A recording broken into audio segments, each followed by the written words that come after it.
Michael, the Prime Minister is off to China on Saturday, just days after coming home from his United States trip.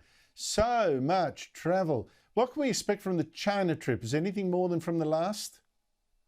Oh, look, I think this trip is completely out of line at the moment. I think he needs to be in the country dealing with domestic issues. Look, I understand this is the 50th anniversary of our relationship with China, but look, what they're offering, some minor trade benefits that they withdrew in the past. And I've always said that trade is a mutually beneficial arrangement. If the Chinese don't want to take our wine or barley, that's their problem. We'll have to find other markets for it. My problem with this is that, whilst you've got everything going on, particularly the reaction to the events in Israel, is he going to raise the question of the occupied Tibet there? I would hope so. I mean, a lot of in the Labor Party are obsessed with occupation and colonial power politics. I think it's a good opportunity to raise Tibet while he's over there, and maybe the Uyghurs as well. I mean, I just think that you can't play both sides of this game. Either you're condemning people for protecting themselves, or sections of your party are.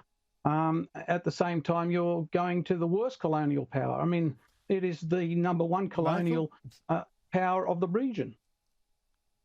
Good point. Good point. But David, as Michael says, this visit is to mark Labor Prime Minister Gough Whitlam's visit to China 50 years ago, seen as a deal, big door opener.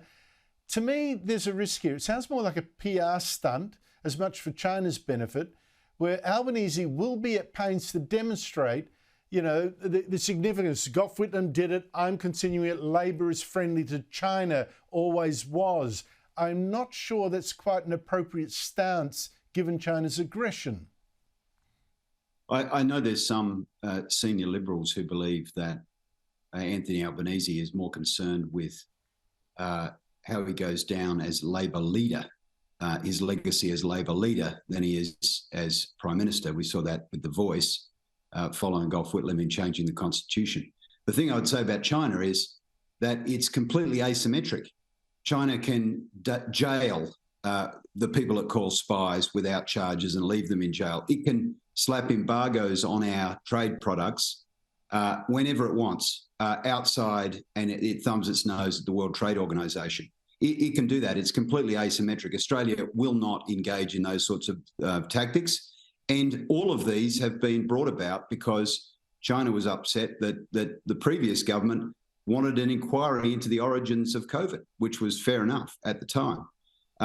So the question that has to be asked of the trip, which, by the way, will come at a time when the RBA looks very likely to lift interest rates, so the Prime Minister will be out of the country while people are suffering another rate rise.